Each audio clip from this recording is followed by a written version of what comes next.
you're asking yourself, how can I emotionally detox myself from this relationship that I just came out from? You are definitely in the right place. I am here to tell you how you can emotionally detox.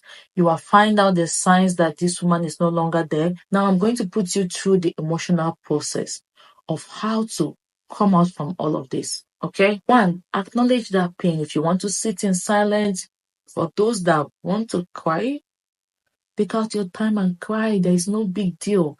If you feel like staying away from the public eye, from social media, you don't feel like talking to people, take that time. But please do not dwell too long in it. Do not spend too much time crying over spilled milk. Do not spend too much time crying over someone that didn't even want you in the first place. Acknowledge the pain. Go through that pain, because that's the best way you can feel better, because you shoving it under the rug or shoving it under the table and acting as if it doesn't exist will only make you to become more angry, and you're just going to carry that pain into your new relationship, and that's not what you want. So feel the pain, remove it from your mind, soldier on, move on. Number 2 way you can emotionally detox is by setting new boundaries and sticking to it. Your ex have walked all over you. You have felt the pain. You have realized that there are some things that are not worth doing. Set new boundaries. And when you have set those new boundaries, limit contact. Contacting that person will not help you. It will not help you to get the person back. It will not help you to move on with your life. Learn to say no without guilt. That is part of the boundaries you should set. Saying no without feeling guilty. Some people, they will say no, and then when the person cross the line, you're like, okay, it's not a problem. You just did it once. No. Hold on to what you say and stick by it. It's okay to say no. No is part of the things we can say when we don't feel like doing something. So yes, set those boundaries, limit contact with the person, say no without guilt. Number 3, replace her with a new priority. Most of the time when we're in a relationship, we put in our best. That person becomes the priority for us. Everything that person says is what we do. The person is now the center of our life. The prioritizer. Bring out new priorities. You might decide to start going to the gym. That's a new priority to have. Go back to the gym, get your body back. Okay. You can also decide to reconnect with your friends and family, because most of the time when we're in relationship, all we do is stick to that person that we're with. It's not a bad thing, really. You stick to that person that you're with. You're holding on to the person. You're showing that person all forms of love, but it's no longer there. So go back and reconnect with your friends and your family. Set dinner dates with them.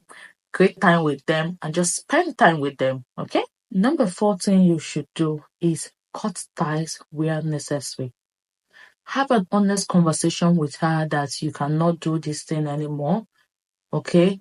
Tell her you need your space, you need your time, and you cannot pass through this thing anymore. Cut that ties with her. It is no longer necessary, and there is no reason for you to keep putting that person in your face. Block her. Unfollow her. Don't try to find her on any social media. Don't give her access to your own either. Cut those ties, because the more you constantly go back to those things, the more you feel that pain, the more you feel like, oh, I should go back to this person, which is completely unnecessary. A very good thing you should do when cutting ties also is to delete old photos. You guys have shared a lot of memories, a lot of text messages, calls, whatever. Delete anything that can remind you of that person. You don't want to be reliving your pain. You don't want to, unless you are those kind of emotionally strong person. But if you know that this is bothering you, anytime you look at the picture, you will remember what would have been and what has been. Please delete those things and move on. Also, try to find a support system, maybe your friends, somebody that can hold your hand through this journey, somebody that you can go to talk about how you're feeling, and the person will help you to walk through it without telling you, oh, go back to this person. By the time you will do this, you find that new channels are open for you. You are ready to explore new things. You are ready to prioritize new things, and you are ready to get your life back without having to be needy and dependent to somebody that is no longer there. If you're seeing me for the first time, my name is Oringo, and I create relationship videos like this, mind-blowing tutorials and travel vlogs, and they're all arranged for you in different playlists so that you can binge watch at your own convenient time. Remember that you can send me a DM if you want a private conversation, and we can set up a one-on-one call if you need someone to help you to go through this process, or shoot me an email at oringoshade@gmail.com, and I'm going to reply you as soon as I can.